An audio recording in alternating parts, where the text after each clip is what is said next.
Imagine কৰক যে আপোনাৰ হাতত এখন জাহাজ আছে বা শ্বিপ আছে, কাঠৰে বনোৱা জাহাজ।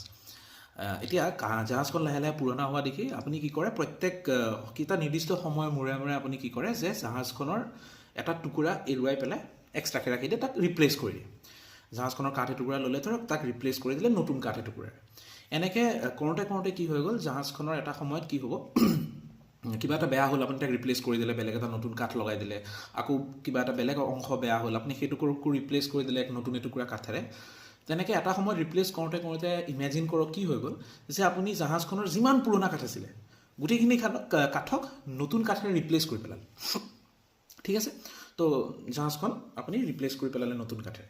এতিয়া যিখিনি পুৰণা কাঠ আপুনি সলাইছিলে, সেই পুৰণা কাঠখিনি ধৰি লওক আপুনি বচাই ৰাখিছিলে, যুগুত কৰি ৰাখিছিলে, আৰু সেই পুৰণা কাঠখিনিৰে আপুনি এখন নতুন শ্বিপ বনাই দিলে বা এখন নতুন জাহাজ বনাই দিলে।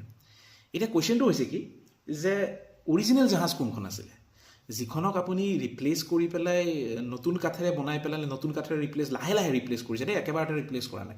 এটা এটা পাৰ্টকৈ আপুনি ৰিপ্লেচ কৰি কৰি এখন জাহাজখন ৰিপ্লেচ কৰি কৰি এখন জাহাজ আপোনাৰ ওচৰত আছে, আৰু ৰিপ্লেচ কৰা কাঠখিনিৰে লৈ পেলাই আপুনি এখন নতুন জাহাজ বনাই পেলালে, বেলেগ এখন জাহাজ বনাই পেলালে।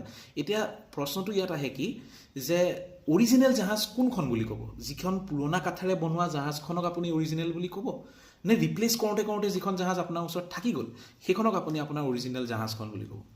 এই কুৱেশ্যনটো বহুত ইণ্টাৰেষ্টিং পেৰাডক্স এটা হয় ফিলচফিত, যাক কোৱা হয় দ্য শ্বিপ অফ থিচিয়াছ।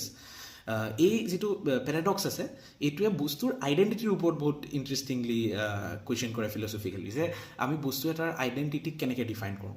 তো বহুত ইণ্টাৰেষ্টিং পেৰাডক্স হয়। ইয়াৰে ৰিলেটেড আৰু এটা বহুত ইণ্টাৰেষ্টিং পেৰাডক্স আছিলে, ধৰি লওক আপোনাৰ হাতত এডম শিল আছে, আৰু আপুনি লাহে লাহে তাৰপৰা এটা এটাকৈ শিল আপুনি কমাই কমাই গৈ আছে। আপুনি প্ৰথমতে যেতিয়া শিলখিনি দেখিলে আপুনি ক'লে যে এডম শিল আছে, কিন্তু আপুনি যেতিয়া শিল কমাই কমাই গৈ আছে, কোনটো সময়ত একজেক্টলি শিলটো ডোম হোৱা বন্ধ কৰি দিয়ে। আপুনি ধৰক 4টা শিল থাকিলে, আপুনি ধৰক 3টা শিল থাকিলে আপুনি নকয় যে ডোম শিল আছে। 1000মান শিল যদি একেটা জেগাতে থৈ দিয়া হয়, আপুনি ক'ব যে শিলৰ এটা ডোম আছে। তো কুৱেশ্যনটো সোধে বহুত ইণ্টাৰেষ্টিংলি ফিলচফাৰবিলাকে, যে মই এটা এটা শিল যদি কমাই কমাই আনি থাকোঁ, কোনটো পইণ্টত শিলৰ ডোম হোৱা বন্ধ হৈ যায়। তো এনেকুৱা ধৰণৰ বহুত ইণ্টাৰেষ্টিং আইডেণ্টিটি ৰিলেটেড বহুত ইণ্টাৰেষ্টিং পেৰাডক্স আছে আমাৰ ফিলচফিত। কেতিয়াবা আগলৈ এনেকুৱা যদি আপুনি জানিব বিচাৰি থাকে বহুত ইণ্টাৰেষ্টিং পেৰাডক্সৰ বিষয়ে, এনেকুৱা থট প্ৰভোকিং ফিলচফিজ আৰু ফিজিক্সৰ কণ্টেণ্টৰ বিষয়ে, then please follow' the channel and like this video'.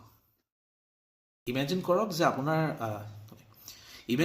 আপোনাৰ হাতত এখন জাহাজ আছে বা শ্বিপ আছে, কাঠৰে বনোৱা জাহাজ। এতিয়া জাহাজখন লাহে